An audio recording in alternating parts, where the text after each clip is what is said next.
You are listening to This is Oklahoma, hosted by Mike Hearn, telling stories of Oklahomans and those that have made it their home. What's up, guys? Welcome back to another episode of This is Oklahoma Podcast. Mike Hearn here, your host, back with another episode. Excited to share this episode with you today, but before we do, I've got to thank our sponsors. First of all, the Oklahoma Hall of Fame. They've been a huge part of this podcast for the last few years. So the Oklahoma Hall of Fame have been sharing Oklahoma's story through its people since 1927. For more information on the Oklahoma Hall of Fame, go to www.oklahomahof.com. And for daily updates, go to oklahomahof on Instagram and give them a follow. Our other sponsor today is the Chickasaw Nation. Now, the Chickasaw Nation have sponsored pretty much everything in Oklahoma. They're a huge supporter of Oklahoma. And it's an honor to have their name and their brand supporting this podcast. A huge shout out to Governor Anatobi for supporting this podcast. It really means a lot. Our third sponsor is Diffie Ford Lincoln down in El Reno. Now, this one makes me so happy because these guys are great friends of mine, play a lot of golf together. I've bought my cars from them, do most of my oil changes down there, have a cup of coffee, hang out down in El Reno. It's a good spot to go. And not only are they great friends, but they provide a great service. So for over 60 years, third generation family owned Oklahoma business down in El Reno. They're also in Bethany as well. So people in the Bethany area know the Diffies really well. But if you're looking for anything new, used, Ford, Lincoln, or whatever, I'm sure they could find anything you want. Check them out, diffieford.net, and then on Instagram at diffiefordlincoln. This episode is presented by Citizens Bank of Edmond. Citizens Bank of Edmond has been serving Edmond since 1901. They pride themselves on investing in the community and are here for all your personal and business banking needs. For more information, go to mycitizens.bank and follow them on Instagram at citizensedmond, as well as go bank there, because I bank there too. It's been a fantastic personal experience for me. I've had my podcast account there now, my podcast business account there now for 4 years now, I think, and it's been fantastic. So definitely worth your time. They're a great group of people, and they're always there to answer the phone when I forget my password, because I seem to forget it daily. So yeah, go to Citizens Edmond and check them out. It's been awesome. This episode is brought to you by the Doghouse OKC. Recently, I have been in need of some doggy daycare for my two pups, and the Doghouse have come in clutch. The team over there are incredible.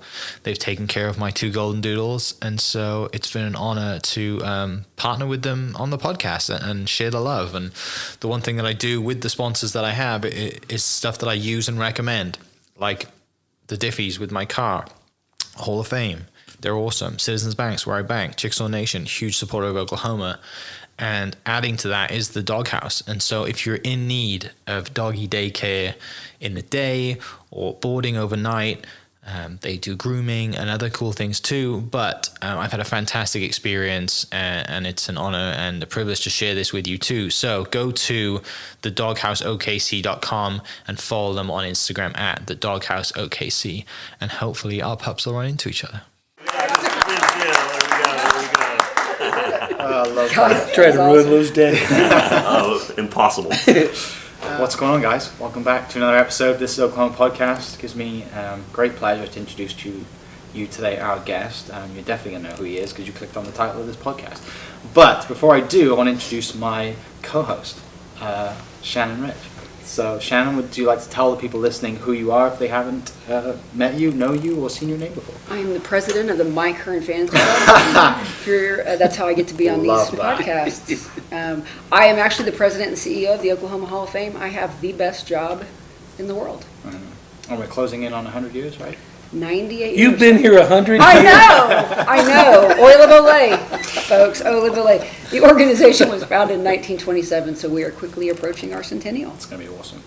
God, it's really hard to research you because you've done a lot of things, and it's kind of not Nothing hard to great, research you. just a bunch of just like there's so many ways you could take a conversation with Sure. you, and I'm going to start off by being selfish because I'm a huge golfer. Okay. And so I watched bits of Arnold Palmer's memorial this morning. Oh, no kidding. And I watched Jim Nance's incredible speech that he gave, and then also watched you play. Yeah. I would just like to hear you talk about how much of an impact Arnold Palmer made on you, because you said a quote in that moment saying he was not just a great golfer, but he wasn't your favorite golfer. He was your favorite person. Yeah. Aw. Easily the most beloved person I've ever seen by other people, by a crowd, by other players, by women, by you name it. Everybody loved that guy. You know, he just smiled at you, shook your hand, and you were done. You know, some people have that kind of charisma, and you know, I obviously knew of him as a kid, and my favorite memory of that service, two things that were beautiful were, you know, everybody that got up and talked about him talked about how he was hard of hearing, that he couldn't hear very well. But what he would do to combat that, when somebody was saying these things about him, he would lift a thumb up, and he'd always give a thumbs up, you know, made you think he was hearing what you were saying, and he wasn't, you know. And I got up there and I said, well, this has been a little disconcerting for me. I said, Arnold has called me his favorite singer for years. Now, after everybody's telling me all these stories, I feel like there's a pretty good chance he's never heard a note I've sung. And it cracked everybody up in a really tender moment. It was great and beautiful. And then when we left the service, there was a giant rainbow in the sky. It was awesome. But he was a hoot, you know. The times I got to play golf with him were, you know, just beyond memorable, because I started playing the game when I was about 6 years old. And growing up here in Oklahoma City, what was so great about junior golf, if you were a junior golfer, they'd have play dates once or twice a week, and you play 9 holes. The lowest scores that you would get shot would get put in the paper. And if you were a junior golfer, you could play any municipal course for, I think, 75 cents, which is remarkable for a kid to have access. That's the hardest thing in golf now for young people, is to have access. And it was really amazing what went on here, and I took that with me and did a charity tournament for 27 years in Nashville that all the proceeds went to junior golf in the state of Tennessee. And I've been back here doing some golf things with my buddy Jimmy Woodward, who was my nemesis all of my golf career. Grade school, junior high school, and high school, I don't think I ever beat him, you know. If he'd shoot 36, I'd shoot 37 on those 9 holes. If he'd shoot 38, I'd shoot 39. And he was meant to be a pro golfer, and I was meant to be a hillbilly singer. It worked out for both of us. Said that just fine. You were inducted in Tennessee Golf Hall of Fame for that, right? Yeah. Not the Oklahoma one yet? Does Oklahoma have a golf hall of fame? They do, yeah. Oh, no, I don't think so. We'll work on that one. That's Are all you in good. the Oklahoma Golf Hall? I'm not, no, but I'm on the board this year, so we'll work on that one. Yeah. That would be fun. I mean, we did a tournament here, me and Lee Allen Smith, and I have a golf shirt from that still. Yeah. A big Do you wind really? jacket Yeah. from it, yeah. and we would invite some pros, and it was great fun. I think I played here with Arnold for the first time I ever got to play with Arnold. You're a golfer. I'll go ahead and tell this crazy story, but I've always been a decent golfer, scratch golfer, and shoot under par once in a while. We're playing together, and we've never said one word the whole day about score, about what he was shooting or what I was shooting, and all of that. So we get to the 18th hole, and I hold one out on a par 4 for an eagle during the day, and I'm playing really good, and I'm 4 under par on the 18th green. I hit it in there about 15, 18 feet, and he hits it in there about 12 feet, and we're both 4 under par. I'm sitting there going, man, you know, this has been a great day, you know, and I missed my birdie putt. He marks his ball, puts it down there, and looks at me, bam, knocks it right in, and he goes, I got you. So he knew. He was keeping score. He knew exactly that the kid was trying to take him down, you know, and he said, I'm not going to let you get me. My favorite beating I ever took on the golf course was from Arnie. Yeah. It was cool. Were you at Southern Hills, or were you here in the city? Where were we? Quail Creek, I think. Might have been Quail Creek. I can't remember. Yeah, we played them all when I was a kid. If you could get on one of the country clubs, you were living. But that never happened very often. It's like that now too. What's the current state of the golf game at the moment? You take your clubs on tour or not? I do. Yeah. I haven't played much. I played very little last year, just from touring and weather and whatever it was. The least I've ever played, and I'm going to try to make up for it this year. With a touring schedule, did you play before or after gigs? I mean, Nah, doesn't matter. I'm getting too old to play on gig days. Yeah. Get too tired. I didn't think that would ever happen. I used to play 36 holes a day and then do a 3-hour show and get on the bus and go somewhere and do it all over again. But not anymore. Yeah. Sounds like you're kind of a golf sicko like myself. Yeah. Got any kind of favorite personal shots that stand out? You know, the Phoenix Open was just last weekend. They call it the waste management now. Wasted management, right? Wasted. Yeah. Yeah, exactly right. Yeah. 500,000 drunk people. I said, I've been playing to drunk people my whole life. Nothing This new is to nothing. me. That's Tuesday night for you. Yeah. But the 16th hole, the par 3 with the big horseshoe and thousands of people all up there having a big time, that's where I made my first hole in one. Was on that hole, and I won a house for some couple that they had some kind of raffle thing. If you went and visited these new homes, you got your name put in a bucket, and they drew out pro-am teams, and if anybody on that pro-am team made a hole in one, you won the house. So I made my hole in one, first one I'd ever made, and I'm going nuts. I throw my club, first time from being happy. Usually it was from being mad. But I almost killed Glenn Campbell from throwing my club. Almost decapitated him, but it went in, and everybody's high-fiving, and I said, hey, I think I just won a house. I could come out here, and it's like be my little getaway place. And this guy came down and said, congratulations, you just won a $200,000 house for Mr. and Mrs. King. And I go, they didn't make a hole in one. Who's Mr. and Mrs. King? Who are they? You know? But the dude was up there on the green. That's that was there back then. This was about 91 or 92.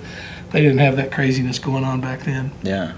And he was up there, and he said, I was just about to leave right before you hit. And I said, oh, hell, I'll stay for one more shot. But they won that house. He just worked at Home Depot. Just a That's normal dude. awesome. That's cool. You had any since? Or was that the only one? We made 11 more. You've had 12 hole-in-ones? Jeez. When was the last one? Not playing golf. You don't remember? Skill. When was I mean, it? I want to play golf with you just Yeah. as you have a hole-in-one. Seems like it's I pretty think good it was odds down right at- now. I think it was down at, it was either at my golf club in Tennessee, or it was during COVID, I think.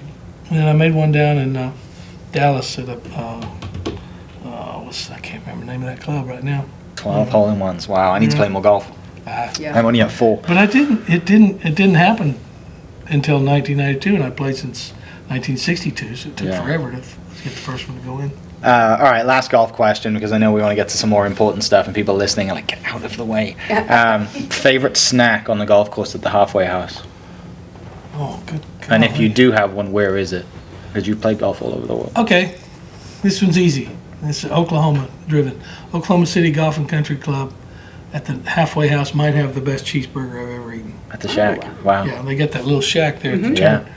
And that's the turn that doesn't, you don't play 9 and wind up at the clubhouse. It's just over there by 63rd. You go under 63. Exactly. Yeah. That might be as good a hamburger as I've ever eaten. I mean, I know it's good. I used to work out there in college, but Really? I never would have said never would have guessed that, but Yeah, it's a good one. they're going to love that. I'm pretty sure they'll never hear it. Oh, we know some people. They'll hear it. For sure. It's going to be See, on, you could hook me- it's going to be on a sign somewhere right outside on 63rd. Vince Gill says best hamburger. That's right. You can't get one. You can't See if you get can get me an honorary membership there while you're at Oh it. yeah, it keeps going up and up and up. But we can pull some strings. How long are you in town for? We can get you around this afternoon. Leaving tonight. Playing in Houston tomorrow. Nice. How so you played Tulsa a couple of days ago, playing sort of a home crowd, few home state. I Yeah. noticed everyone was sitting down. Well, they're all old. My real estate boss was at the show and he got told off because he had his phone out. People were shining lights at his phone. But Sometimes it's the artist that wants you to stay seated. I think a lot of it is people pay so much money for those seats that the last thing they want to do is have somebody standing up in front of them and they can't see the show. You know, there's times where everybody's rocking and everybody gets up and it's fine. But, all those sweet little ballads and stuff, it's not the time yeah. to do that. But some of it's the building. Sometimes the building doesn't want people standing up. It's a combination. And I don't really know if it's us or them, to be honest with you. Is that the normal part of your tour now, or is it more of that than not, or is it a little bit of, it really does depend where you go? Yeah, I think so. I mean, it's interesting how crowds are in different parts of the country. Just like the people, it's indicative of what the people are like. People are more polite in the Midwest and not as rowdy and things like that. Some towns are just all about roaring and partying and carrying on and all that, but some aren't. Some are more reserved and whatever. So you just never know. When you're performing, all you want people to do is respond. Right. And I got to tell you, playing with those guys, and they hit that downbeat to Hotel California, and the whole place blows Goes crazy, up. I bet. It's intense. It's an adrenaline rush like Yeah. you can't even describe. How did that come about? Because you've been with them since 2017, is it? Yeah, this is my 8th year to travel with them. I don't know, how it really came about. I was a little surprised that they continued after Glenn's passing. And I have been friendly with all of them to some degree for all those years, for 40 plus years, And if you really think about it, it makes a lot of sense. The way I play and sing is in their wheelhouse, and Yeah. it's like-minded. And but some people, because I was a country artist, it threw them for a loop. They asked Don Henley, I've seen him ask him, said, why'd you get the country guy in the band? I said, he knows how to be in a band. I've done a little bit of everything. Yeah. I've been the front guy, I've been the side man, I've been in the band, I've been the session player singing. A lot of people don't realize this, but I've worked on maybe over 1,000 artists' records in my career. Wow. As a harmony singer, or as a guitar player, as a songwriter, producer, and I've always loved the completeness and the wholeness of everything I wanted to do. I was never the guy that dreamed about, got in front of the mirror with a hairbrush and posed and I want to be Elvis. I was never that guy. I always wanted to be Scotty Moore, who played guitar for Elvis. Okay. I wanted to put my head down. I wanted to learn to play the guitar, and I was a musician first, and still am.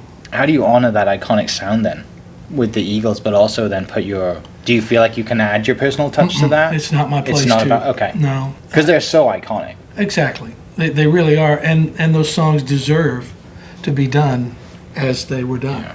Yeah. They're too iconic because of the guitar solos, because of the harmonies, because of the lyrics. Every part of the arrangements of those records, when people hear them, they're so immersed in your DNA, you don't even realize it. But you can hum the guitar solos, you can hum, what's coming, and it was never. I never looked at it where I'm going to sing this my way. I don't have a real way. I just honor whatever song it is I'm singing, and those songs, they're kind of they want them to sound like they did. So I don't ever, and I can lay no claim to having anything to do with any of that music. I have playing it live for the last 7 or 8 years. I can have ownership of that, but it had nothing to do with the creation of it. So my job is to reproduce it as best I can, and I sound like me. I can't sound like somebody else, and I don't try to sound like somebody else. But I also don't put a bunch of things that were never in there to I guess stroke my ego. Yeah. In a way. I don't really have one. I know that sounds weird to say. I probably do, but I'm not aware of it, and I certainly don't. I like having a boss again. I haven't had a boss in 40 years, and it's a blast. He's a grumpy dude, kind of, and really particular about every detail, and so I don't have to worry. There's no gray area in my life. I know what's expected of me, and I do that. Yeah. To the best of my ability. To that point, then, talking about Joe, is there any kind of memorable or humorous moments that stand out on or off stage? Well, I think Joe, I don't know if he realizes it or not, but he was a huge influence on me as a teenage kid, trying to figure out how to play guitar. Yeah. I sat in my room, and me and my best friend Benny learned to play Rocky Mountain Way and Walk Away and Funk 49, all those things from James Gang long before he ever joined the Eagles. And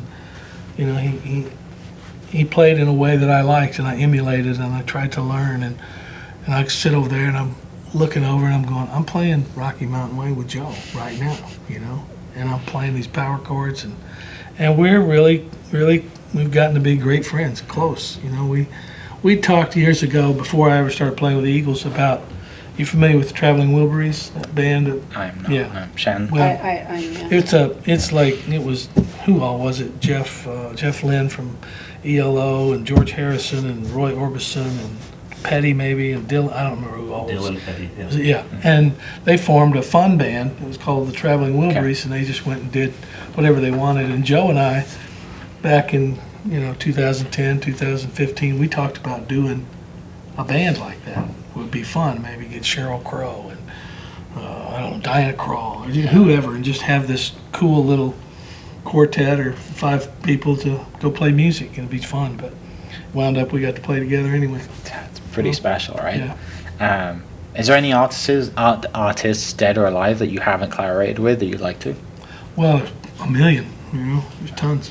Okay. I just, Any that stand out? I mean, there's so many of my heroes that I wound up getting to sing on their last records with them. I got to sing with Merle Haggard on the last recordings he ever made. Wow. Some of George Jones's, some of Ray Price's, some of, all these greats, and I never knew any of that was going to happen. Yeah. I just answered the phone. Does it, when you get those phone calls, does it take you back to like that moment with Benny in, when you're Yeah. just playing and you're just like, Yeah. it gives you kind of like the chills and you're like, hang on a second, is someone pranking me or am I like actually going to go and do that's this? usually your response. Yeah. When in 2003 maybe, the radio had kind of gotten to a place where they weren't going to play my current records anymore, and they were kind of done with me, and I knew it was very evident. You don't have anything to do with it; it just happens, and you have to deal with it. But so I'm in that period of where I'm kind of going, okay, what's next for me? Yeah. Because it's not going to be hit-driven country radio songs anymore per se, and I'm sitting at home one day and the phone rings and I pick it up and, hello Vince, it's Eric Clapton. And I said, yeah, right, sure. Who's yanking my chain? It's one of my friends is punking me, And he started laughing. He goes, no, it really is. I said, well, whatever you want, the answer is yes. But he said something to me that was really powerful. He said, I'm doing a guitar festival. It's called Crossroads. Yeah. And he said, I'm only inviting guitar players I like. And getting to hear that was the greatest. Yeah. You don't ever know that you've done that or think that you've done that or believe that you've done that, but when it shows up and you make friends with these people that you idolized and they're nice to you and you're nice to them back, it's the greatest feeling in the world. So I got to do all of his Crossroad Guitar Festival shows except the one last year in Los Angeles. I didn't get to go, but I made a great friend. He recorded one of my songs, and you can't plan that out. You can't dream it up. Yeah. It's so much more fun to react to life than to plan it. I am the non-planninist. Live by the seat of my pants, fly by the seat of my pants. I can honestly speak to that because of my flashbacks of PTSD during the Hall of Fame. Whenever you perform so graciously, because I kept saying our orchestra wants to know what you're gonna play, and you're like, yeah, hey, tell them not to worry, I'll just play. And I'm like, Just figure it out. because we have a timed television show, and just any ideas? Could you help me? And you're like, hey, look, give me the time. Tell me what you want me to. Just tell me how much time, and I'll figure it out. And I mean, there wasn't a dry eye in the house. Yeah. He nailed it, and I was like, I promise you, if you ever come back and do this again, I'll never ask you another question. But he was like, I didn't know until that night. He found out who was performing, or who was being inducted. Yeah. And he gave a meaningful tribute. It was about race, and Yeah. I was like, okay, I will never Yeah. ask you another question. But he did not plan. I just, you know what? I have a really easy time just living in the moment, and a lot of people can't. A lot of people can't live in the moment. They have to know how it's going to end. They have to know how the book's going to end. They want to analyze the basketball game, which team's going to win, and who's going to do what, all that stuff. I go, man, just. But that's not our culture. So what keeps you in that place? Like what allows you to do that? Because it's not who we are generally. I know. I don't know. Was your dad like that? Your mom? No, Was that- my dad was pretty uptight. He's an attorney. He was a lawyer and judge, and I get it. he had a little bit of.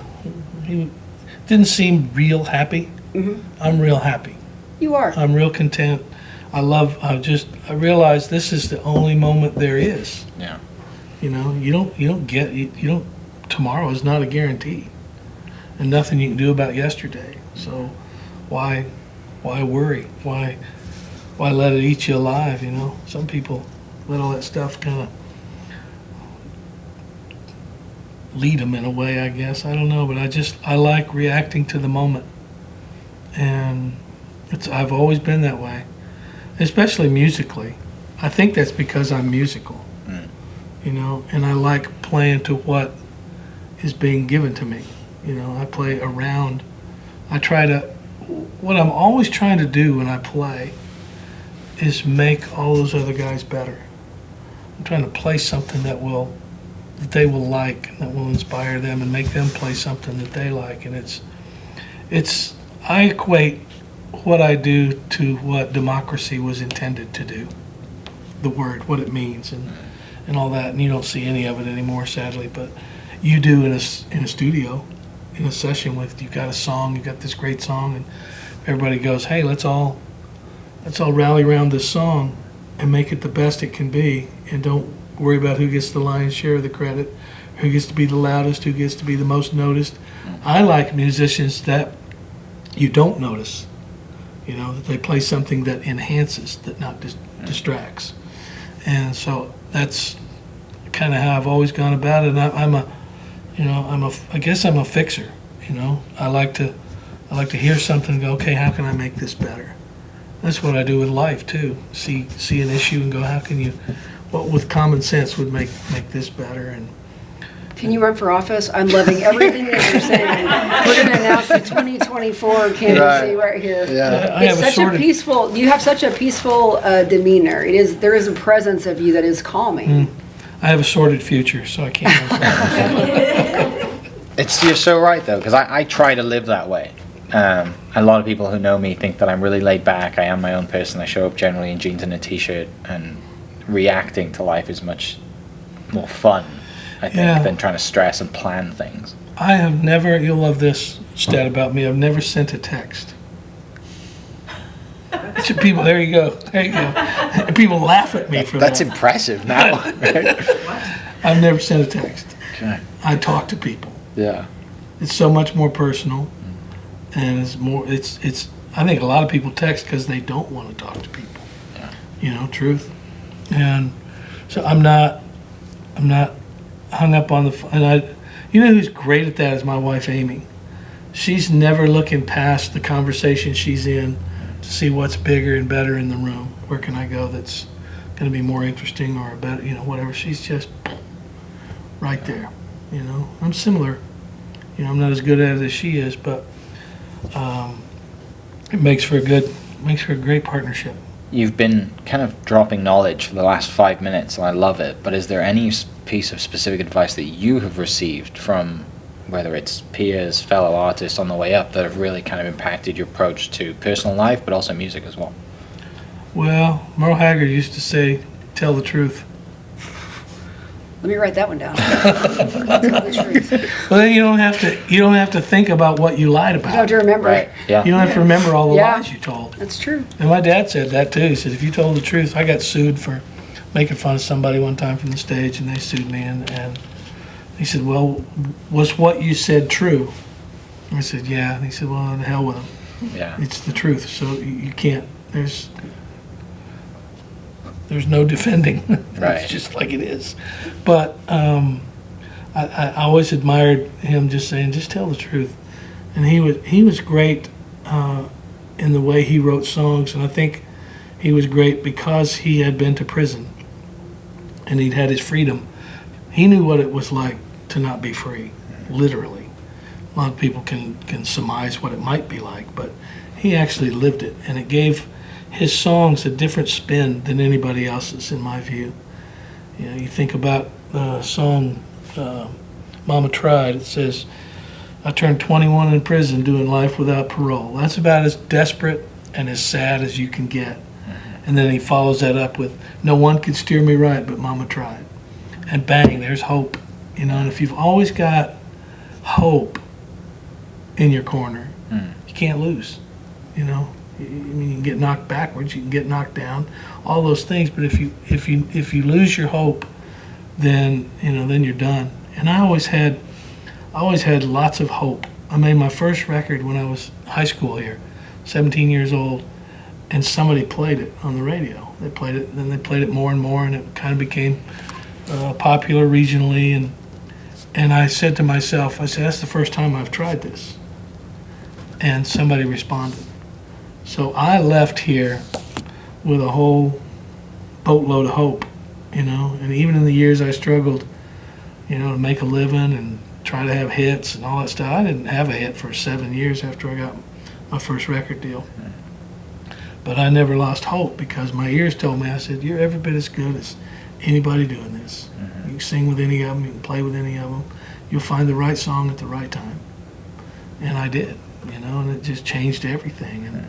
But I had nothing to do with it. Once you start thinking you're the reason all these things have changed, it's really not. The people just responded, with a certain song, and that changed everything. I'm curious about, you just said, I wonder if artists have a different propensity about failure. Because a lot of times, I'm 11-year-old now, it's like, you don't want to fail, don't want to fail in public, but you weren't afraid to just keep making art and putting things out there. So I'm curious, do you see the difference in the industry now and like the pressures artists have, or what they have to deal with now and how that would have affected you had you been here? You talk about failure and how you react to it, Success is easy to react to. Any idiot can react to success. But how you react to failure is where you really find out who you are.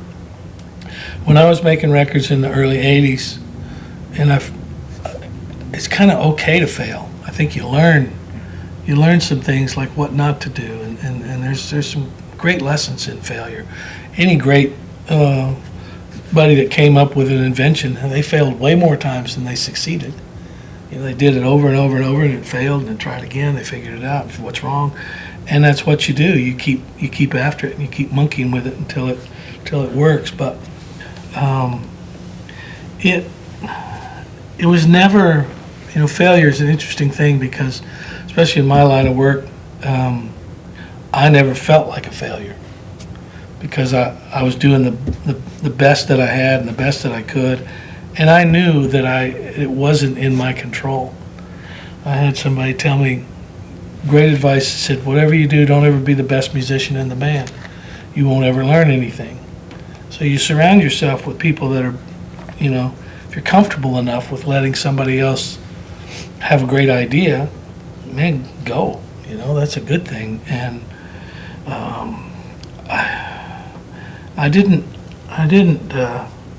let my failure or my success be my definition of what I was.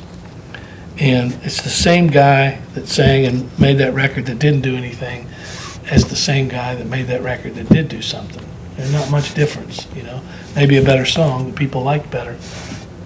But it was always out of your hands. I think we define people, sadly, by how many hits they have, by how many records they sold, how much money they made, all that kind of stuff, and that never floated my boat.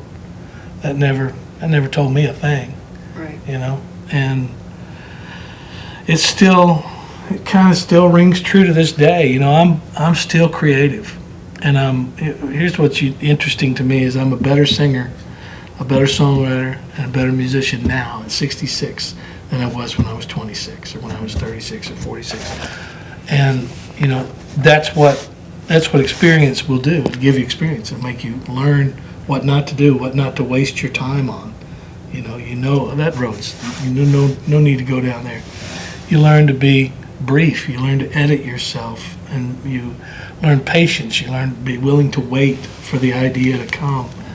And they always said about art. They said great art is never finished.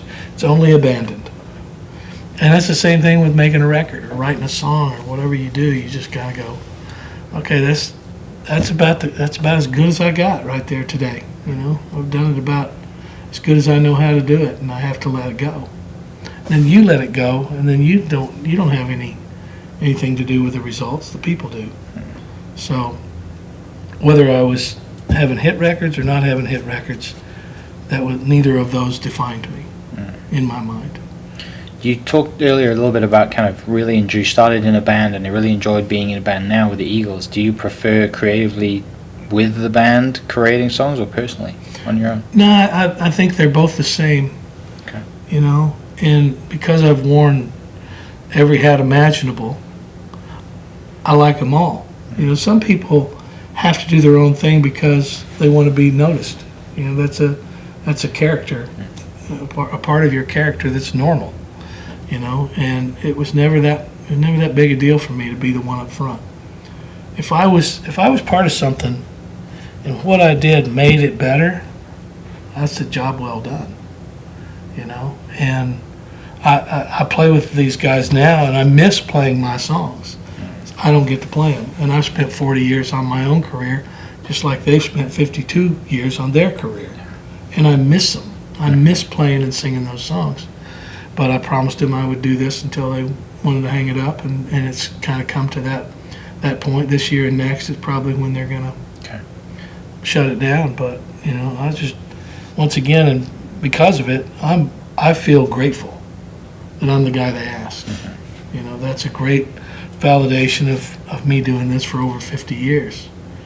And in all shapes and sizes and everything it took. Was great fun.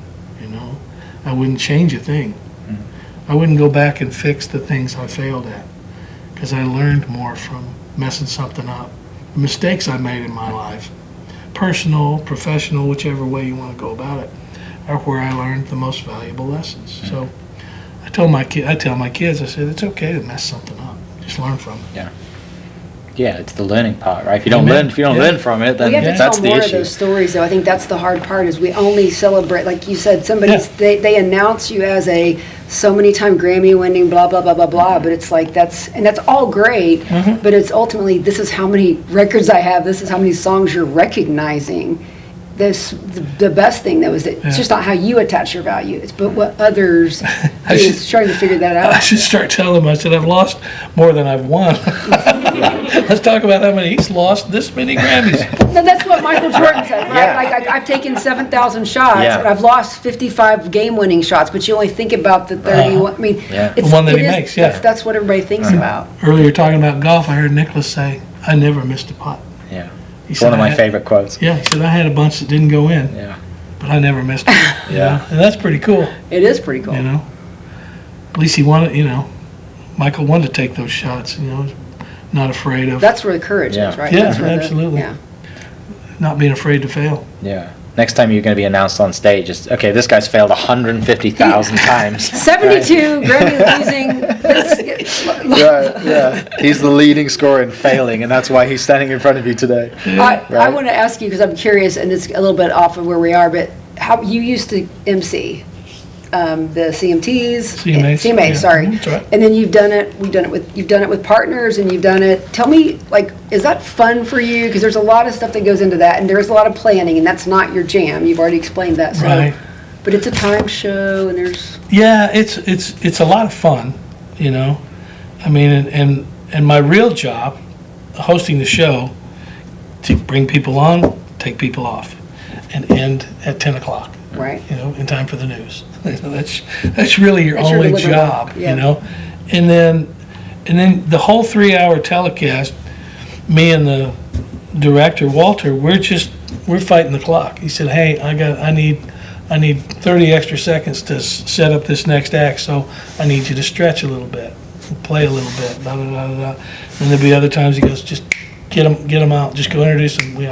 I'm behind," and all that, and I enjoyed the job. I didn't use the script much. That was surprise Shocker. face. Right, yeah. And all my friends would be looking back at the teleprompter and goes, he's not even reading any of that, He's just riffing and doing whatever. And I would pick my spots, and I'd have a knack for reading an audience and picking my spots, and it was fun. Once they were going to go to an arena, then I didn't want to have anything more to do with it, because you lose the intimacy once you're in an arena, especially for a host job. Yeah. And I could be in the second row at the arena and feel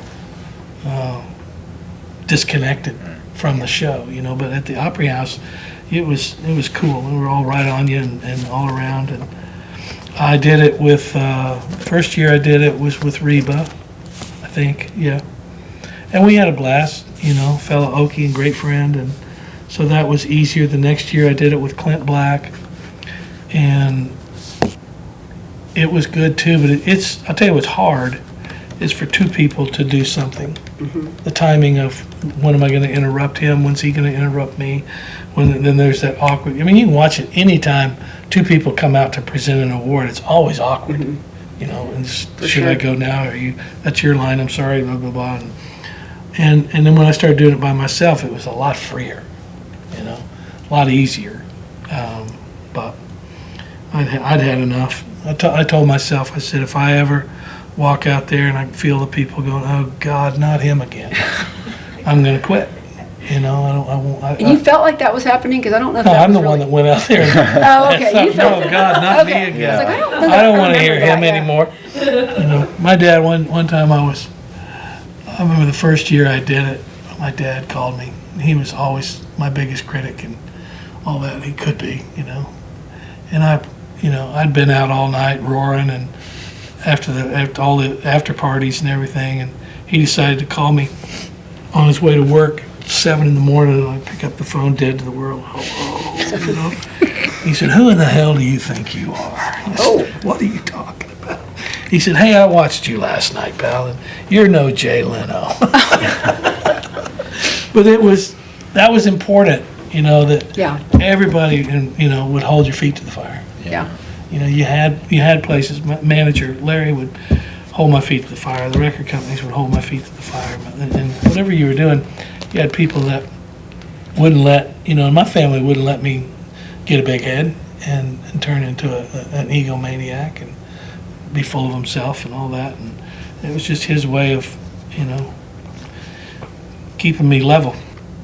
Right back down to earth after that phone call, right? Like hung over, dead to the You're world. like, I thought it was pretty funny until I talked to my dad today. Yeah, and I he realized didn't I like probably- it. Yeah. Stick to the script. You mentioned Reba. Obviously, she just played the Super Bowl.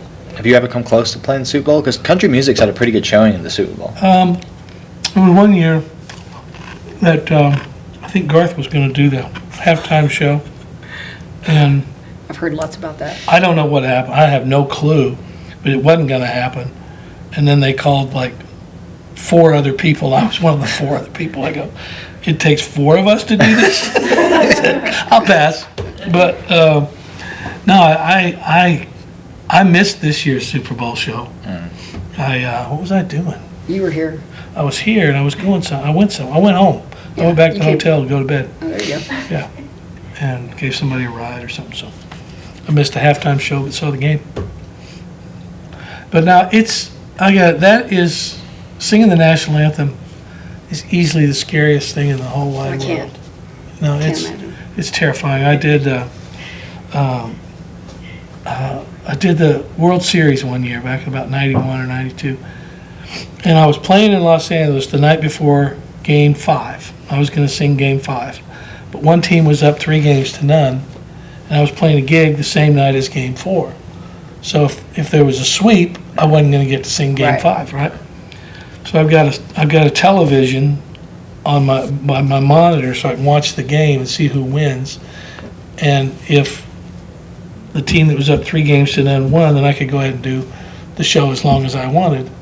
But if it was You had to cut bail. short, I had to bail and go make a red-eye flight to go to Atlanta from LA. So they wound up winning, and there was a Game 5, so I took the red-eye flight to Atlanta, and we were going to the stadium, and we were about a block or 2 from the entrance or wherever I'm supposed to go, and the limousine I was in breaks down, and so we start pushing it, and I'm out back pushing the limo for like 2 or 3 blocks to where I'm supposed to go, and we're running late, and I go running up to that gate, and I go, "Hey, I'm Vince Gill. I'm supposed to sing the national anthem." The guy goes, "Yeah, sure you are. I just saw you pushing a limo, dude. Get out of here." And so I did. I wound up getting on down there, and so I've never had a hard time really with singing in tune. So all my focus is on what are the words to this dang song. You know, don't screw up the words. If you screw up the anthem, they'll all crucify you. And so I've got all the words in my head, you know, and I walk out at home plate and I start singing. And as I start singing, I can't hear my voice because of this giant stadium echo. And I go, oh hell, now I got to concentrate on pitch. And I go, oh crap, what are the words? What are the words? What are the words? This all happened during Oh Say, right? And all of that's running through my head, and I look at this dude, and he's got a beer in one hand. He's sitting in the front row. He got a beer in one hand and a hot dog in the other, and he's singing for all he's worth. Can you see? You know. So I just followed him for the whole anthem, and I get to the end of the anthem, and it's time for Oh Say That Stars, and I sing Oh, and he reaches over and takes a bite of his hot dog. Oh no, dude. And I go, I know the word is say, but I can't make it come out of my mouth. And there was the, oh, the longest pause before I sang the word say. And I think I decided I don't ever want to sing that song again. Did you go up to him after? No, he was in the stands. But he has no idea that he sang the national anthem at a World Series game. That's hilarious. That is awesome. But it's, getting in situations like that, though, it makes you show up. Get a little out of your comfort zone and do some things that you don't think you can do, and you kind of play up to your potential. It's pretty fun. Do those moments ever come now, or have they Sure. all been, like, Yeah. what's an example of those moments today? Some years ago, it's been a long time ago now, come to think of it, but I was asked to sing at a tribute for Brian Wilson of the Beach Boys Oh, wow. in New York City, and pretty star-studded event and all this, and they asked me to sing 2 songs, one of which I knew and one I didn't. And the one I didn't know was a song called Surf's Up. And it might be the hardest thing I've ever heard in my life. It's orchestral, and it's almost like operatic, and it's stupid range. And I thought it was Surf's Up. It was going to be, hey, we're all surf's up, baby, surfing, like one of those kinds of songs. But it was this crazy high thing, and I heard it, and I called my manager. I said, I can't do this. He said, well, just live with it for a little bit, see if you can figure it out. And I did, and I just over and over, and did it at the show, and did it well, and I did it with Jimmy Webb and David Crosby, and I walked off stage, and there was Brian Wilson. He took my hand, and he said, that was beautiful. He said, we never did that song live because it was too hard.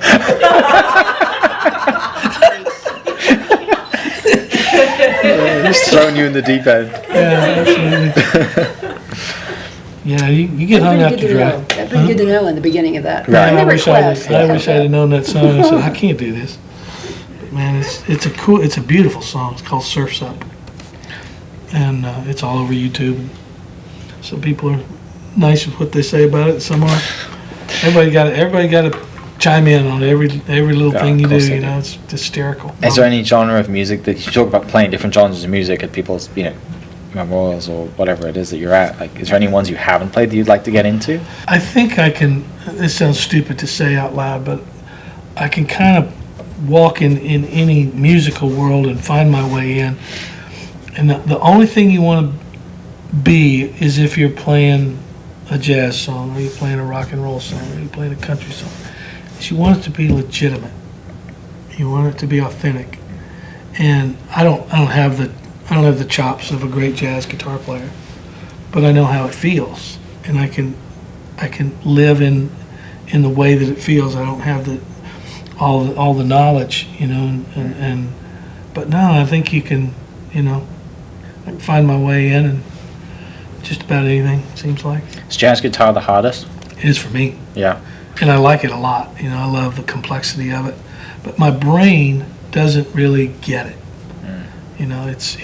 It's harmonically different to how I've played. I'm mostly more of a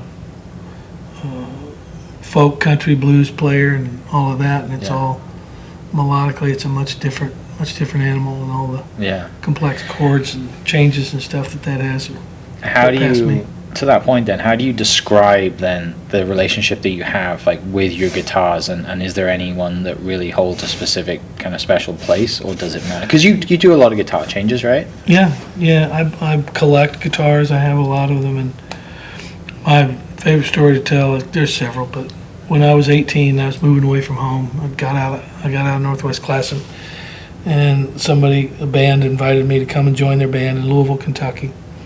They were well known in the world of bluegrass, which was what I was playing mostly then.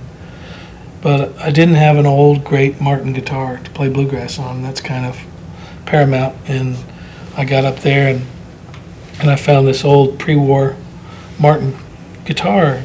This is 1975, and it was $2,500, which was a stupid amount of money. Steep. And I played it, and I said, man, I have to have this. The guy says, can you afford it? I said, no, probably not. I said, would you consider a trade of the guitar I had? And he goes, no. He said, I'll trade you your guitar and some money, some cash. I said, okay. So I wrote him a check for $1,650. And that was all the money that I had saved, every bit of it. I was broke. But I had this killer, great, beautiful guitar. And I said, my rent's $15 a month. My gig pays a couple $100 a week. Wow. And, I'll be okay. I can get by, And it was a pretty neat way to kind of jump in, with absolutely nothing, And I think that's imperative sometimes when you want to try to do something in this world, is you can't have a backup plan. Once you have a backup plan, you'll use it. And if you don't have one, you have to make it work. Those years were lean, really, really, really lean. Playing for a couple $100 a week and all that, and that was kind of the norm for me for a long time. Yeah.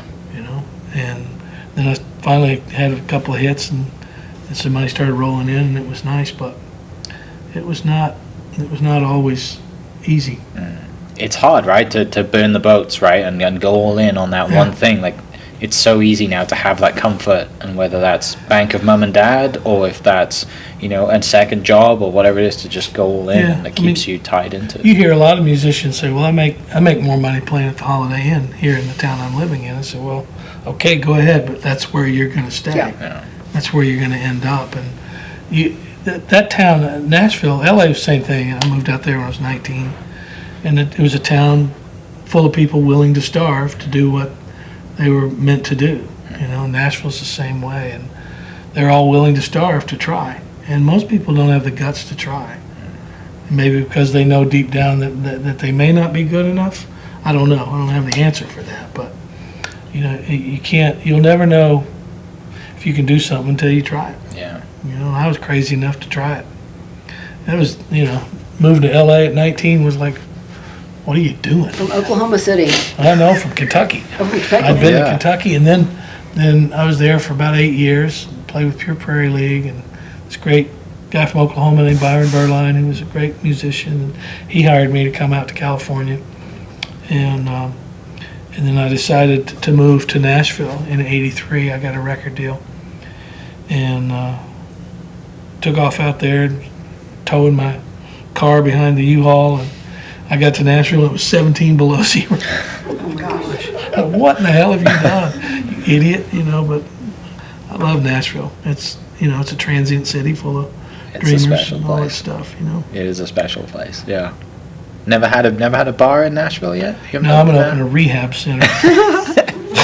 That's probably gonna make more money than the bars in Nashville. My daughter Jenny, she posted some. She's quite the social butterfly. She posts stuff on Facebook and all this stuff all the time. And she did one the other day. She said, all these country singers are, opening bars in Nashville. And she said, I wonder what my dad's bar would be like if he opened one. She said, I think it would be a nacho bar. She likes Mexican food. It would have golf on TV and blah blah blah. But it was pretty funny. Not just any Mexican food, though, right? Yeah. We know you have a favorite in Oklahoma City. Yeah. I was a Ted's man for a long time. Things have changed. I think he sold. You've upgraded? Yeah, we talked about Not upgraded. It's probably the bad word for it. Sorry, Ted's. No, You've gone to something else? I think he sold the franchises. Okay. He kept the one maybe in Edmond. It's still good. What's your spot now, then, if it's not Ted's? It's still Ted's. Oh, it's still Ted's? Yeah. Loyal. Yeah, I went Monday. What is it about Ted's that you love so much? flour tortillas. Okay. I could just eat flour tortillas, butter and salt, and you can have the rest of it. I would have that every morning for breakfast if I could. Love them. Homemade. That would be, Yeah. That's, now I'm hungry. Talk about Oklahoma for a little bit, because we've touched golf, music, and Yeah. kind of words of wisdom and everything else. When you think of Oklahoma, what does Oklahoma mean to you? Home. Just that simple. I like the people. They're common sense people here. Make a living out of the dirt, and a little conservative sometimes for my taste, but that doesn't For matter. all of our tastes. But it's, I think of all, it feels, because of the Native Americans, it feels like it had even a deeper connection to our earth than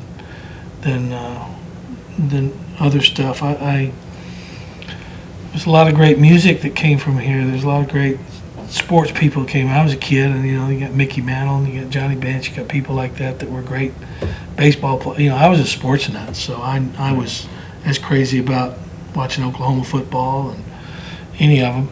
I never went to. I was born in Norman, but I never went to college, so I don't have that real tie to OU or OSU. I just rooted for whoever needed to win the most. It would help them out. I love the red dirt. I love remembering riding my bicycle all over town. I love my mom dropping me off the golf course. Lake Hefner mostly. Said, here's $2. Buy you a green fee and you can get a hamburger in the middle of the day, and I'll pick you up at dark. It's a pretty cheap babysitter. Good old days. Those are the days. Really good old. A lot to be grateful for, and the opposite too. A lot to be, wish we had a better record of a lot of things, how we reacted to things in life. But that's not the place. And this place, I didn't even know this building existed, and it's stunning. I was saying it felt like I'm coming to the Capitol. The governor's going to come waltzing out and give me a psych. Route 44 Coke. I promise that It's not going to happen today. But I'm curious, because you haven't had a chance. You were inducted in the 90s. We weren't in this building then. Yeah. We're telling these stories every day. Field trips come through here. Kids come through here. Tourists come through here. You are one of those people that people know. They identify with Oklahoma. What does that make you feel like, that kids come in and want to know who you are and how to be like you? Well, it's pretty. I'm trying to find the right word. Everybody wants to matter. Every living soul wants to matter, and we can't only dwell on those that have been successful. You need to reach out to those that struggle as much as you do to those who succeed. And I was going through, grabbing something to eat last night, going through a drive-through, and got my meal, and the kid, $5. I said, "Man, thanks for getting my food." He goes, "For real?" I said, "Yeah, for real." He was blown away He said, that I gave him a $5 tip just for handing me my food. And kindness would cure every problem we have. Whether it just would. That's what I'm sad about, is how ugly we've been to each other over the decades and the years and the centuries and all that. And it just blows my mind that you could be that cruel to another human being, as some of the things we've done. But I don't fancy myself a big deal, and it's uncomfortable if I were to think that kids should know I was a big deal. They just know somebody was brave enough to try and did pretty good. But then I think somebody told me one time, said, "What I like about you is you understand that the gifts you've been given are special, but that doesn't in turn make you special. Only the gift is special." Right. And that's what I dwell on, is I'm grateful for the gift I've been given to play and sing and do the things I've done, but I'm not going to take that and use it as a reason to think I'm better than somebody else. That's what gets us in all the trouble, For sure. is when you think you're better than somebody else and more important and more valuable and whatever. I don't get it. That's how we're going to start telling your story too, I think. And that's a great thing for So kids to good. hear is, because everybody's got a gift. Everybody's Amen. got something, Gotta find it. whatever that Gotta is. find it, yeah. But find it, and we don't need another Vince Gill. We've got a Vince Gill, but this is his message. I think there's a great way to, because not everybody can sing and not everybody can perform, and Of course not. not everybody's going to be a doctor, but what is your thing? And I just wish you could celebrate anybody that's great at something. You know, we have to analyze it, say who's the greatest, who's the best basketball player. Is it Michael Jordan or was it Kobe? It's like, who cares? right, They're all great. You know, that guy was great, that guy was great. Why do you have to be the best? What's that going to do for you? What's that really going to accomplish? You know, it doesn't make any sense. People ask me all the time, who's the best guitar player in the world? I go, nobody. Everybody and nobody. It's a matter of preference. It's a matter of what you like. What you like, I may not like. The way he plays, you may like. I may not like it. And we're always, I guess we're always kind of trying to answer all the questions in some way. And I don't know that you need to, you know. But no, it's fun to see a light turn on for a kid, you know, with whatever it is that they want to do. I remember I'd never, you know, we talked about race earlier, and I'd never, you know, I lived during segregation. I lived when they started integrating the schools, and we were integrating the schools when I started 7th grade, and none of the kids had a problem, you know. But there were these triplets, these 3 black kids, Ronald, Donald, and Harold. And I was playing Little League baseball, I think 5th or 6th grade, and I'd never been around any black kids, whatever, and they probably had never been around any white kids. And the first one of those triplets got up to bat, and I'm pitching, and he hit a one-hopper right back to me. I barely got him out at first base. That little dude ran so fast. I've never seen anything like that in my life. And then when I got to 7th grade, we integrated the schools, and the teacher I had was a black woman named Sandra Sledge. The most beautiful woman I'd ever seen in my life.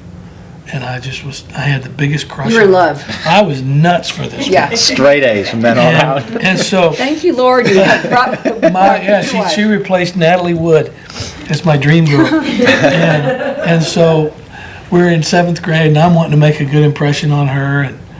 And we were talking about, she said, do something on current events. So I wrote this little paper about, you know, the race problems that we were having and integrating and blah, blah, blah. And I used the word colored and not black. And this was 1970 probably. And I was brought up that was the respectful That was your word. intent for sure in the word. And the intention of the word. That's what you know, I think words are all about their intentions, you know. And so I made that comment, and she stopped, Vince, and she ripped me a new one, and she just torched me, and it broke my heart because of my intention. My intention was nothing like what she had kind of taken it as, and it was a great lesson to learn, you know, the power of words. Words you know, matter. and they do. And there was a kid named Larry Stevenson, and we hit it off, and we played with each other's hair. I'll never forget it. He said, "I've never seen hair like yours." You know, he'd start rubbing on it. "I've never seen hair like yours. It's kind of like a Brillo pad. That's just awesome," you know. Whatever. And so we made our way and did just fine. How good were you at baseball? I threw some no-hitters, but once that ball started curving, I couldn't hit it anymore. I was done. Yeah. Total different swing to golf. That's kind of the same, just a different plane. Yeah. Got to get over the left side to hit with any power. Either way. I struggle with that a lot. Really? Even again, Reverse pivot? I struggle. Yeah. All right, I'll give you a hot tip. Yeah. Take your left hand off the golf club. Okay. and then just take a full swing. Okay. You can't help but get on your left side. I need to. I'm going to do that. Reps. Because right now I I get should have brought stuck. my sticks. We could have some lessons. Let's go. We need a simulator. The next thing for the kids that's is a next golf thing is simulator in the Hall of Fame. Yeah, I could have. The next activity, I mean, yeah. that's what I wanted to play golf almost as much as I wanted to play music. Yeah. You know, nobody was offering me scholarships when I was in high school, and I didn't beat anybody, and so I said, man, you better work on that guitar. It's the only game you can play until you're dead, So I love it. I agree. you know? I agree. Play with 'cause your you can- generations. Yeah, the pickleball thing is fascinating with people, and so many people are getting injured. Are you into that too? No, I haven't played any pickleball. No? I didn't play tennis either. Pickleball's a big deal in my family. Is it? My husband's a tennis pro. He's actually a lawyer, but he's a tennis pro, and he's also he's gotten to be a pickleball pro. But it Okay. is something that can help you because the court's smaller. So, Uh-huh. but good but people exercise, still sure. go. The injuries are brutal. Yeah, I hear that's what I Jane hear. Giroux, Miss Yeah, America, mhm. who you know, she presented this year, one of our honorees, and she had a sling, which is it was in taffeta. It was lovely, but she had to have shoulder Shoulder surgery, yeah. because she's legit competitive, and I could see her going at it on a pickleball court, and she did. At that age too, to keep going at I mean, it. And I she's know. legit. I don't think competitive. I don't think that goes away with your No, age. the competition You does have not. that drive. I'm only competitive with myself. Really. That's who you battle with. Yeah. I think I struggle more with wanting myself to do my best. I've got a temper, and it's legendary and whatever, but Please tell me more. Talk more. don't know this. Speak loudly You into talked the about microphone. throwing golf clubs no, it's earlier. interesting. I got, my dad said there's a reason there's grips on them. Yeah. So you can throw them, you know? And I was a hothead, you know, and always was. And then I had two people say something to me that was kind of life-changing. One was a sports psychologist, and I was playing golf with him. This has been 30 years ago or more. And we played a few holes, and I looked at him, I smiled, and said, "Well, Doc, what do you think?" And he started laughing. He goes, "Oh, hell yeah, you got a real reputation out there, you know." And he said, "But I'm going to tell you something that probably might surprise you a little bit, because when somebody has a temper, everybody looks down on them and talks ugly about them and judge them and stuff like that. And I've lived with that my whole life." And he said, all those guys that give you all that grief, he said, they're all way worse than you. He said they've learned to control it because it's their job, it's their office, it's all that, and it's detrimental to what they do. He said, but with you, he said, you're going to maybe be the only person I'd ever say this to. He said, think about what you do for a living. He said, you stand up in front of people and you play and you sing, and all you hear is adulation all the time. People cheer for you, clap for you. He said, that's really abnormal. It's really abnormal. He said, he said, and that fire that you have to be your best at whatever it is that you do, he says, that's the reason you're successful. He said, it's a good thing to have that. He said, and with you, he said, you're going to be the only guy I would ever say this to. He says, I think it's healthy for you to beat yourself up. Because nobody else is doing it. Nobody else will do it. He said, it's going to keep you level. You know, and it was really powerful to have somebody say something constructive, something positive, something kind about it. You know, everybody else would, oh, you're, you know, blah, blah, blah. Yeah. Turn their nose up at you and whatever. And then Amy, when I first met Amy, we were out playing golf together, and I got mad, stuck a club in the bag and broke the head off of it. And she looked at me, and her eyes got big, and I said, oh, I'm sorry, I get a little worked up at this game. She goes, oh, that doesn't surprise me. And I went, what do you mean? She said, well, she says, you know, I'm crazy about you. And I said, yeah. And this was before we were married, and we were both married to different people. She says, I'm crazy about you. And she said, I watch you do what you do. And she said, when something's funny, does anybody ever laugh harder than you do? You know? And I said, no. She said, you laugh from the tips of your toes when something's funny. And she said, I've seen you fall apart in front of the whole world. You know, seen you It's cry. just right there on your, Yeah. you just live right there. Yeah. And she said, I've seen you lose it, cry, and in front of the whole world. And now you've hit a golf shot and you're mad. She said, you can't control any of your emotions. She said, But I'm crazy about you, so I think I need to see Yeah, somebody. exactly. can you imagine hearing that? She said, I don't know how you could ever expect to control one emotion if you can't control any of your emotions. Right. And that was really beautiful, Yeah. you know? And like I said, all you ever used to get was, negative, talk down to you and get yelled at and whatever. And so it was a couple of those instances and I get older and you don't give a rip anymore as much. But you have an expectation, and I think that's healthy. There's nothing wrong with being fired up about what you're doing as long as it's within yourself, When you talk about Amy, I've your song "When My Amy Prays." Mm-hmm. When you talk about her, there's something different about your face. You definitely, it's genuine, it's real, it's deep. Yeah, it was unbelievable. It happened here. We met in Tulsa back in '93. I think I was doing a Christmas TV special for TNN, and I invited Chet Atkins, my childhood hero, and Michael McDonald, one of my favorite singers in the world. I said, we need a girl. And I said, we're doing Christmas songs. We got to get that gospel singer, Amy Grant. She'd be great, And I'd only said hello to her a time or two before, never really knew her. And she walked in the first rehearsal day and smiled at me, and I went, I'm done. That's the prettiest smile I've ever seen, And we found our way somehow. We didn't ever plan nothing. We didn't think it would happen. We said, well, it's nice to meet somebody you like. Yeah. Too bad we're married to different people, and so whatever. And so we went on. But yeah, she's special, And there's just something. Some people find that and have that connection that I can't describe it. I wasn't looking for it. Wasn't trying to find it. It just happened. I went, oh, okay, I'm done. That's awesome, right there. But it's worth waiting for. I think those are those things too, where you. Yeah, I mean, we never talked about getting together. So if you get a divorce, I'll get a divorce, and everybody's thought that of us because that's the way people do. Right. They think the worst of you, even good people, and so that was the way all the tongues wagged, and everybody kind of couched it, but it wasn't true. She said, just live a long time. You never know how life's going to work out. But it wasn't like you get a divorce, then I'll get one, and blah, blah, blah. None of that ever happened. And so it's pretty, I think one of the reasons was I was so crazy about her, I didn't want to mess it up. I wanted to do anything to mess it up, so it just wound up happening. Back to not planning things, right? Yeah, Living once in the again. moment. Yeah. There's a Another theme. example is, yeah. There's a theme. I like it. And she likes Sonic. So.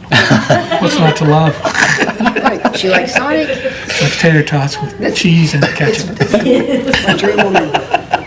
I have to ask you this now, and it's not. There's no comparison of it, but it does make me think about this whole. So Taylor Swift, Right. and the idea. Have you had any dealings with her? Have you been? Yeah, she's awesome. I'm crazy about her. She's one of the most beautiful women I've ever seen. She is stunning. She's stunningly beautiful. She's wicked smart. Oh, She yeah. seems to be No wicked question. smart about Yeah. that. And we did, I did the CMA Awards with her one year. Myself and Allison Krauss and some other folks did an acoustic version of her song Red. And I've always been crazy about her, and I just laugh when everybody gets so uptight that she goes to football games. What is up? It is What's wrong with you? It's a bizarre. The standards for her seem to be different, and I've heard It's Miranda unfair. Lambert and Carrie Underwood talk about country music and women, and that's a different dialogue, different conversation. But this for her, it is the eyes on her seem to, and they're almost all scrutiny. Well, yeah. I mean, I've been around a few people like that. I've been around Michael Jordan, and I was around Michael Jackson once, and I got shoved in a closet because he was coming through. I didn't actually meet him, but his handlers threw me and another guy in a closet at the Grammys because he was coming through. Didn't want to see anybody. So, Wow. but there are just a handful of people that they have that charisma, that thing. They own a room. Dolly Parton owns a room. Oh yeah. When she walks in, it's fascinating to watch. I'm a wallflower, but somebody said, "What do you think about it?" I said, "Hell, they don't cut away to her as much as they do Jerry Jones at the Dallas Right. Cowboy Oh, I game. know. You know, what's the big deal?" And I can't fathom what creates that's a bother. Somebody said that figured it out on one of the games, and she was only on camera for the entire game for 44 seconds Yeah. in a 3.5-hour ball game. And Right. like, you're uptight about that? Really? You know, I don't get it.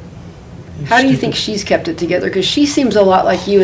I think she had struggles when she was younger, but it seems like now she's like, I don't care. I'm living my life the way. Yeah, I mean, you know, the scrutiny that much popularity is under is staggering. You know, I played golf with Michael a time or two, and just like every single human being on the planet knows him and wants to be close Being his, and be in that circle and be in that presence, and it's staggering. he presented Russell Westbrook for induction, and I will tell you, we've never had so much security. We had to have wristbands in the room. We had to have a whole nother level of security, and then people still snuck stuff in. People still, Right. I'm like, how did that guy is there a basketball under that guy's seat? Like, how did that get through? So, with the level of police that are here, but it's amazing it is a different Yeah, level. and it stems from a long history of hatred. You know, finding something to hate about somebody. Yeah. You know, and it's like, why are you going down that road? That doesn't make. There's nothing about it that makes any sense. Right. You're talking about, I don't know. You know, I love hearing what some people say. You know, that are commenting about, you know, people being critical of that and her and going to games, and it's like, Yeah. it's just a girl that likes a guy and they're going to a ball game. Yeah. If it were Get anybody over else, it wouldn't matter. Yeah. Wouldn't matter. Yeah. Do we have any questions from the audience? Speak up so I can Oh, hear you you. know there are. Like, Which one do I want to ask? Yeah. so I totally agree. Singing the national anthem is the scariest Just thing. a local singer, by the way. Oh, Just okay, an opera okay. major. It's the scariest thing ever. But one of my questions is, so when I went to school for music, they teach you a lot about theory and oral skills, and classically training you so that you can do everything perfect as someone else did it before. But it seems like your music is so much more free. And so I've read articles saying that you hear your music. So what is that process like when you hear it? Because I'm so used to seeing it and writing it down. Yeah. So what is that process like? Well, it's like when I was little, I took piano lessons from a little old lady down the street that smelled like mothballs, and I hated it. You know, she was a nice lady, but and then I took violin lessons, and I was learning to read, but then I got a mean teacher in 6th grade, and I was playing the violin, and it turned me against wanting to play the violin, and so it stopped me. I really regret quitting both of those. I would love to know how to read. I wish I had that theory in my back pocket too, but I don't. You know, everything I know is from listening, you know, and there's a lot of really gifted, trained players that can only play what's on a page. You know, they can't improvise. They can't say, oh, I'm in the key of G, I could do this and this and this and this and make that do whatever it does. But both, there's one is not better than the other, to me. I've always felt like there was so many people out there teaching, professors and whatever in schools, that thought they would teach about the music business. I go, you don't know anything about the music business. You perceive what you think it is, you know, but you're probably going to be incorrect. But there's a school in Nashville called Belmont, and it's a great school, but because the professors were actually in the music business, they actually wrote hit songs, they actually played on sessions, they actually worked at record companies, they were publicists, they were whatever. They're teaching what's real, what's actually it is, you know. But neither is right, neither is wrong, you know. I think once again, knowledge is power, and that as much knowledge as you have gives you more power. You know, you have much more to lean on and go forth with that information. You know, like I said, I would love to be able to sight read. It'd be awesome if I could see a big giant jazz chord and go, oh, I can play that. But I can't. So I've succeeded, you know, in my way, but it's still not without being complete, you know. Bluegrass musicians, you know, they're way different than even country musicians. And rock and roll musicians are different than jazz. It's just, everybody, I just like what I like. I can't help what I'm drawn to, you know. But somebody wants to say if you don't like rap, you're a racist. You know, why would you say that? It doesn't compute to me. Given my age and what I grew up with, I started watching there's a great, God, it just killed me. PBS always does these good things. Henry Louis Gates has done a series on black gospel music, and it's freaking amazing. It's incredible, and I'm loving it. And I've seen a couple of the episodes, and once again, what I learned, the black music I learned, was a Ray Charles, Aretha Franklin, you know, Sister Rosetta Tharpe, and I heard great singers, you know, singing great melodies and songs. And now that doesn't, hip hop and rap, it's not that I am against it, I just don't get it. It's not personal, you know, that I don't understand it. I love the groove of it, I love the feel of it, but I'm used to somebody singing to me, not talking to me. And that's what turns me left on some of that kind of stuff. But it has nothing to do with who's doing it, that's for sure. I wouldn't be the musician I am today if I hadn't learned from all kinds of places, all kinds of people, you know. Did you watch the documentary that Ken Burns did on country music? What was refreshing to learn is that every giant in country music, from Jimmy Rogers, learned from the field hands, the railroad workers, the songs. Bill Monroe had a black man teach him how to play the blues, and everywhere you went, the Carter family, it was Hank Williams and a guy named T-Tot that taught him how to play, black guy, and so our music is totally intertwined, black and white, you know, always has been, and nobody realizes it because the culture of what that is, people are more apt to think, well, they're the ones that they're Southern, they like the country life, they're going to be more not in line with, you know, equality and things like that. But I think you can learn something good and something not so good from anything you know. Knowing what not to do is probably more important than knowing what to do when it comes to playing.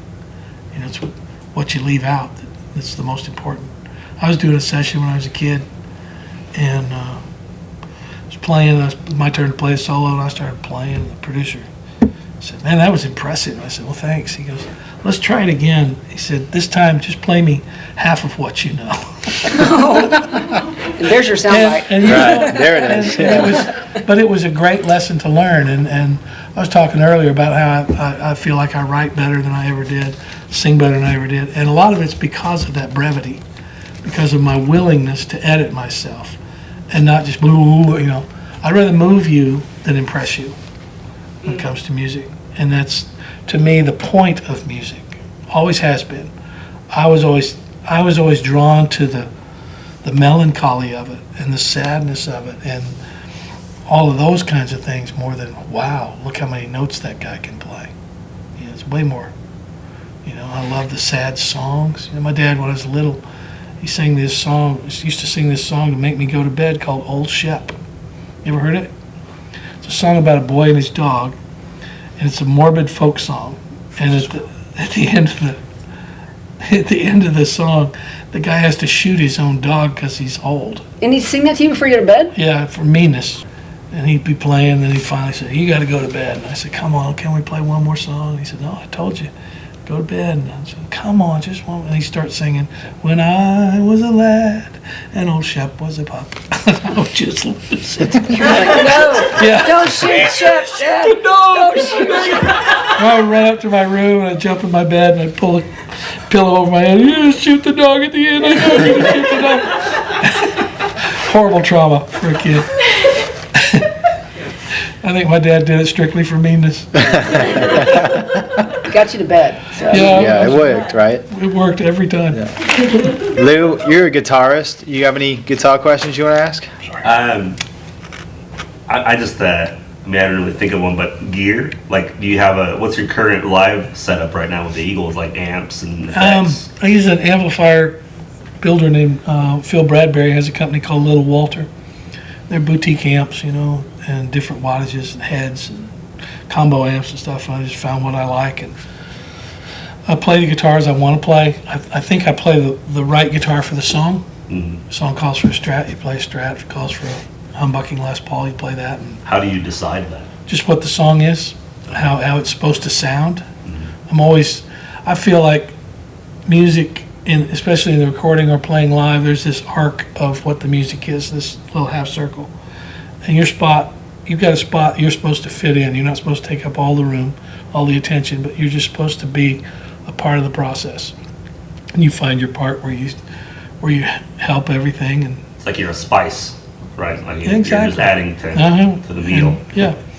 Somebody's playing up high, you play down low. You just fill in the space sonically that makes the most sense. And, I have a tremendous amount of old guitars. I love buying and collecting old guitars. I have several hundred, and I always felt like if you were a painter, would you only want to paint with one color? But you need all these sounds, all these things to be able to. I know what all guitars kind of sound like, so I go, well, this song would do well with this guitar because it'll fit the space of what I'm hearing, and then I couldn't do any. I don't think I could have done anything safer and smarter with the money I've made than buy old guitars, because if you buy the right things, they appreciate in value, and I get to write them off my taxes. Oh my And- gosh. That's the funnest And there's part. no risk. There you go. I'm not There it playing the is. stock market with stuff I don't know anything about. I just, all wise. I ever wanted to, only place I ever wanted to make any money was from playing music. So I don't do any stock market stuff or risky stuff at all. So, I was always grateful to have $20. I didn't need to make it 40. so what are your thoughts on like the current trend of musicians not using amps on stage anymore? You got that boutique amp. yeah. You like that sound, Yeah, right? there's a difference that I noticed. I went to see Mark Knopfler a few years ago at the Ryman in Nashville, and he was playing through a modeling amp, and there was no sound coming off the stage. It was only coming from the sides, and I'm not really a big fan of it, because I feel there's almost a directness to it that I can hear. My ears hear it, and if it's just enough of a difference, that'll send me running. I just trust my ears. They never lied to me. It's a gift. But the things they can do, all this AI stuff is really getting out of control. They're able to take my voice and replicate it, and my voice is the only thing I've got that's mine. They've managed to find a way to ape all the music and the streaming and the this and that, and not pay you a fair wage for it. And so now I heard Elvis singing "Go Rest High" the other day. Oh my gosh. It was a That's nightmare. It's creepy. He was gone before that. Wow. Yeah, but I mean I did a duet with Rodney Crowell. We did a song. There was a record that was put out years ago called "The Lost Notebooks." It was all these Hank Williams unfinished songs that they found in a notebook, and they asked different people to pick one and finish it. And Rodney and I finished this song called "I Hope You Shed a Million Tears," and we did it. And I heard AI using Hank Williams's voice singing the song we did, and it was weird. I've heard me singing George Jones songs, and But that's not legal. To your point, though, is like it can be done, but it's not legal yet, or, Well, or there's questions about it. they're trying to, before the cat gets out of the bag, they're trying to Put it back find in. a way to make it not to do. But I don't think you'll ever win that war. Yeah. Well, like It's the Beatles just technology. released a new Yeah, song, mhm. right? That They was found a recorded, demo what, of 65 John years singing, ago? yeah. But it's weird, I can hear the difference. I know that's really not me, and I know it's really not Elvis, and I know it's really not Hank Sr.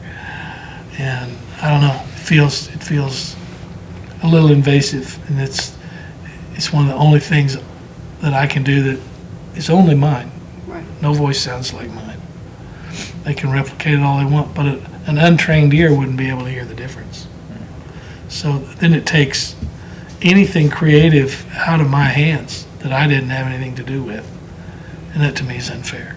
If you're able to, all those things, I can't even imagine how many times I've been streamed on YouTube or whatever, never got nothing, And how is that fair? Are you able to take something that's mine and go put it out there for the world and not be compensated, And I'm not saying, a lot of people, you got enough money. It's not about that. Right. It's just about decency and fairness. And Well, using someone's likeness. Yeah. If you're using someone's likeness, or they're getting, it's just, we've established values for that. Yeah, I will say to that point about YouTube, the Oklahoma Hall of Fame YouTube channel's most watched video is you performing Price of Regret. Oh, really? Yeah, it's hit 1 million views. Oh, Yeah. From the night that you came. Yeah. in. Yeah. And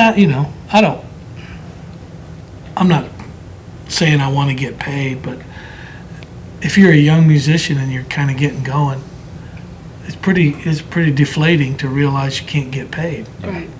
And there were royalties that were decent, that were fair, from radio royalties, from selling record royalties. We don't sell records anymore because nobody buys records, per se, And so with all that going away, the income stream that's available for a record company, for a songwriter, for an artist, now everybody has to go play live. It's the only way they can get paid. And that's why tickets are $500 to Yeah. start. Yeah, right? sure. Yeah, and they go as high as, Yeah, it's changed the industry.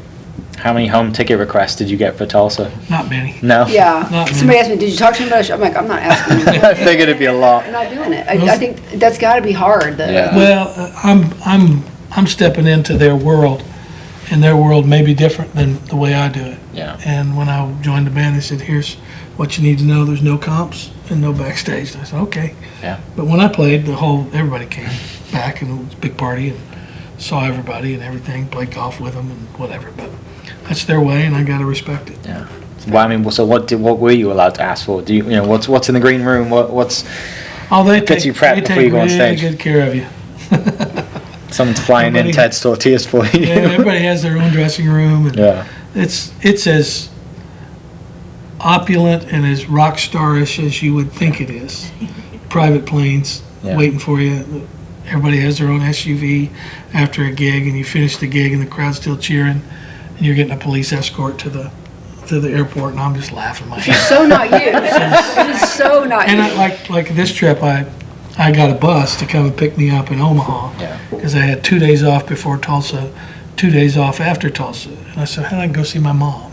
She's 98, and I'm not going to get many more chances. So rather than jet off with them, I said, I'm going to get a bus and just cruise down here and hang out. And I'm busing down to Houston when we're playing there tomorrow night. And that's how I'm used to going anyway, On the is on a bus, yeah. bus. And I get a little uptight flying with a bunch of rock stars. So I'll be listed as and others.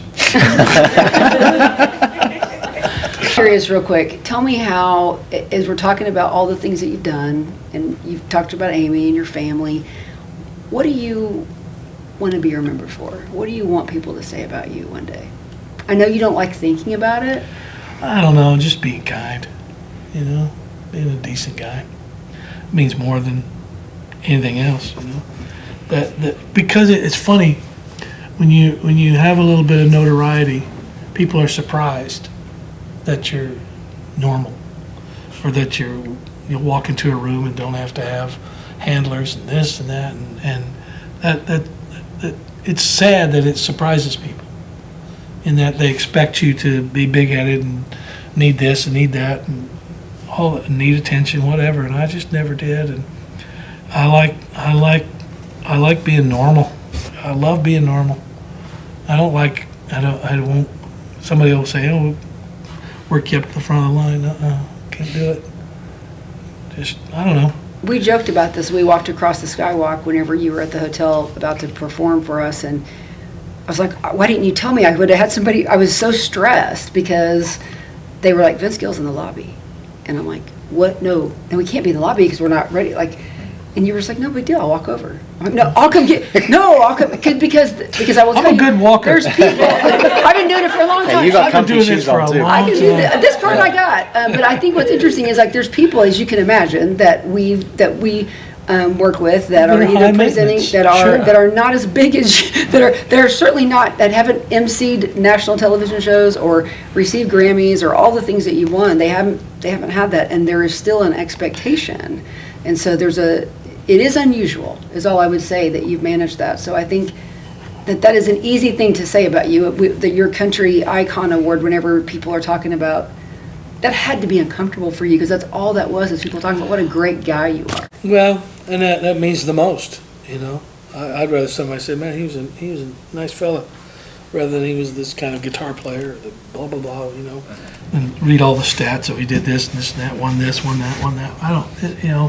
I didn't have anything to do with that, so I can't lay claim to letting it affect me, Once again, we talked about it earlier. I don't like what I am to be dictated by what I did. Right. It doesn't seem fair. And even people that expect, they want to be high maintenance, why?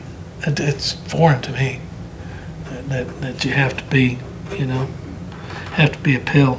I've been in the hotel business, and I've received 17-page riders. Things have to be done that start 72 hours before the guest arrives and go all the way until they're. I work with some of them. It's real. I know. So it's refreshing. Well, thanks, but I'll tell you a great story about my mama. I think it was just how I was raised, and you're not gonna act like you're a big deal. It just wasn't in the cards. And there's a guy that wrote for the music paper, all the Nashville newspapers, wrote reviews of songs and wrote the column for all the music stuff that went on in Nashville for the last 50 years. And when I first moved to Nashville, he wrote a really big story on me. It was on the front page of the Life section, and new kid's gonna do this, do that, blah, blah, blah. And it was neat, any press was good press, But years later, it was probably 10, 15 years later, we were together somewhere or something. He said, how's your mom? I said, what are you asking about my mom for? You ever met her? And he goes, no. He said, how is she? I said, she's great, He says, you know how long I've done this? I said, yeah, forever. He said, guess how many thank you notes I've got? He said, well, what? From Vince Gill. From my mom. Oh, from your mom? From my mama. Stop it. Yeah. You're gonna make me cry. Well, me too. It's good for you.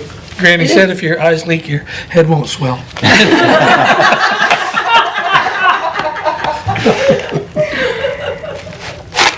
But that's our normal. Yeah. It's how we kind of, and I think that's because they're farm people. They grew up, they saw the Depression, they saw World War II, they saw, rationing and just working on a farm every day. Yeah. Knew the value of hard work, and I don't know. Pretty cool. I love my bunch. My family's a good bunch. They have to be. Well, I'd have caught all kinds of hell if I'd have been a prima donna. Yeah.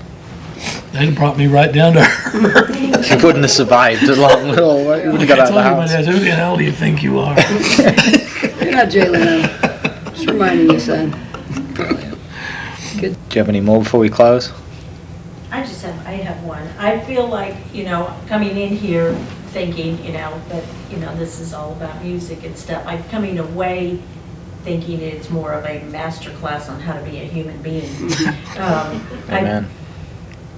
I feel how important it is to pass that on to your kids. I have a couple kids and now grandkids, and I'm wondering, do you feel like you successfully, or how do you successfully pass Well, that mindset on? I don't know if you do it by telling somebody how to do something, but showing them.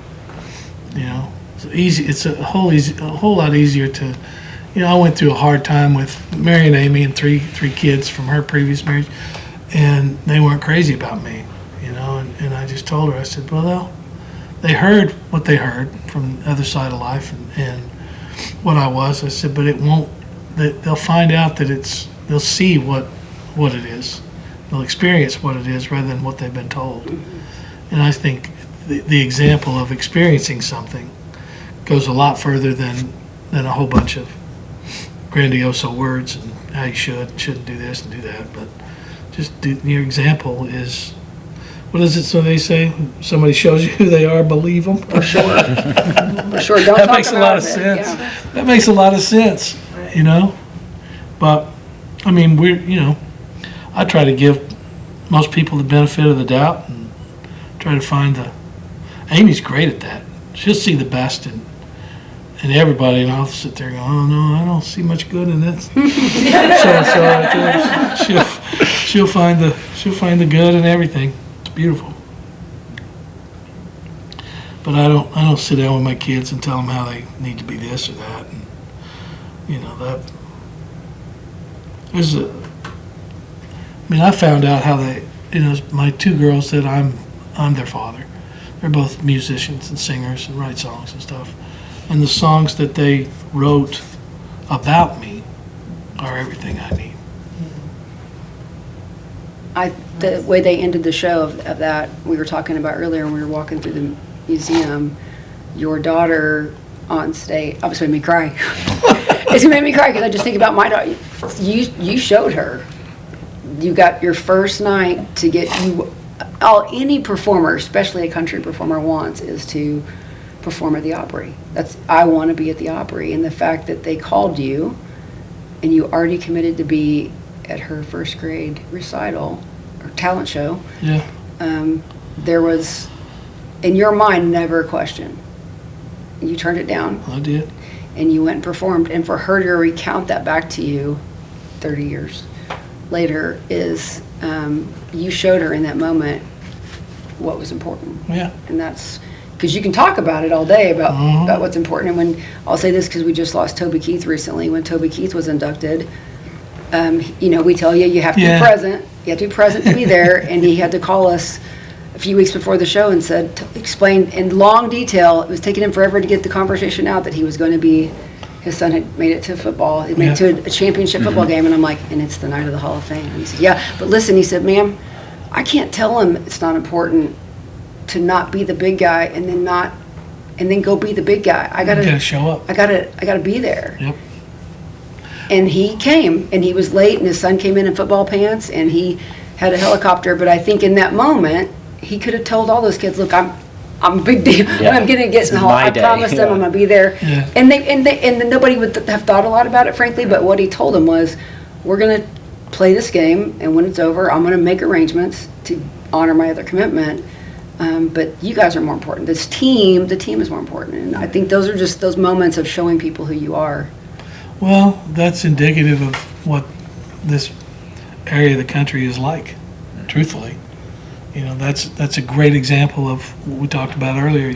If we first sat down, what is it about Oklahoma? And it's, well, it's home. And those are the kinds of stories and instances that make that true. You know? I think there's oftentimes, there's things that you'd rather do, obviously, but there are things that you have to do. And you have to go do the things that you have to do. It matters. It matters. You're awesome. Yeah. I seriously We consider could be it here for all 4 day. more hours. Lou was probably stressing because the camera's running out of battery. Yeah. Yeah. Thank you. Yeah, man. Thanks so much for your time. Really appreciate it. Safe travels to Houston. I wish you had more time so I could invite you to come play golf because I know Shannon wants to come play golf too. I will carry I would. My short game's awful. I can drive. Just my short game. I got nothing. First thing to go. It's the patience. Meanest game in the world. I'm the best. And the best. Thanks, everybody. Yeah, this has been awesome. People listening, thank you so much, and go grab yourself a Sonic because Vince is getting after That's our his new right now. sponsor, Sonic. We're coming What's to that? you. Free refill. We're coming Well, to Route you. 44 There you code. go. Is that what the order is? Route 44 code? Always lots of ice. Lots of ice. Here's what's funny. You'll love this. When we moved into the new house, Amy and I got married and bought a house and had a million kids, and everybody needed a bedroom, and we bought a nice house. But my friend Cliff Hudson was the CEO of Sonic. I love Sonic Ice. I chew it all the time, and I just always say, I want a lot of ice, drink a little bit of the soda, whatever, but I'll chew the ice for hours. And I called him up and I said, what are the chances of a fella getting a Sonic Ice machine? And he said, here's where you get them. Just call them, they'll send you one. I said, perfect. So I have a Sonic Ice machine at my house. That's when you know you've made That's it. where- That's it. He goes, doesn't matter who the president's called me. Doesn't matter. I have a Sonic Ice machine. I have made Is that it. on your rider for the show? Deliver my ice machine. Oh gosh, we got a few fans that come to a million shows. They're always bringing Sonic big Ice. giant cups of Sonic Ice for me. Good times. Yeah, absolutely. That's as low maintenance as you get. That's low maintenance as you get, for sure. Well, yeah, thanks again. It's been All right. awesome.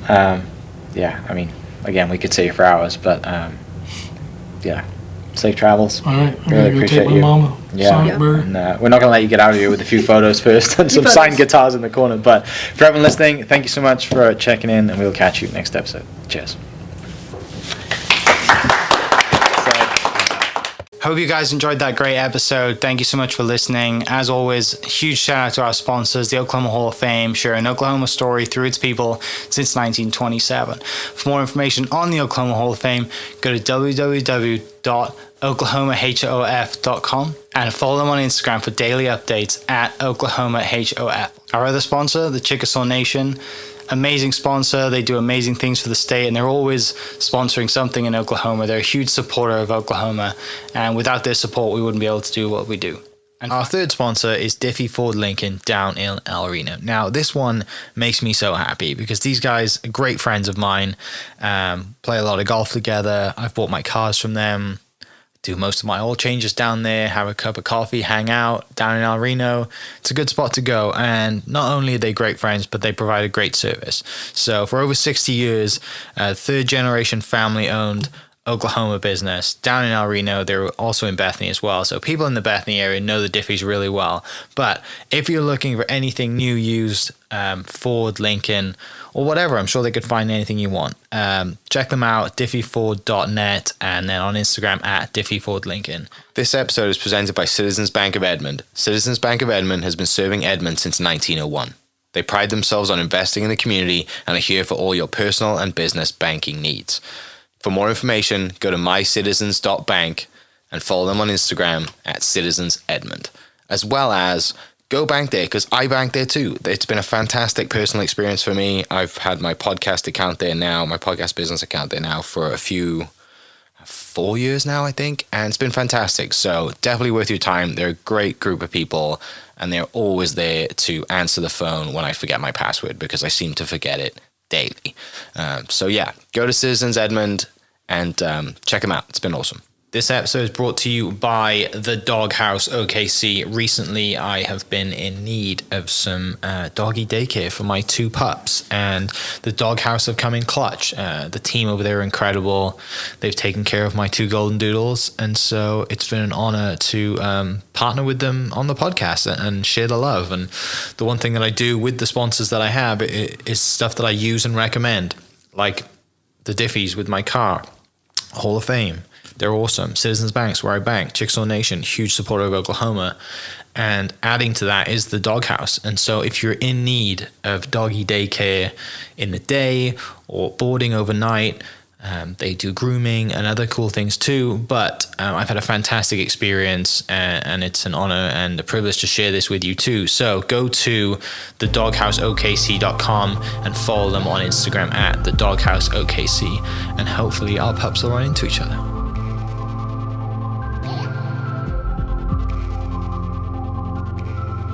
Thank you for listening.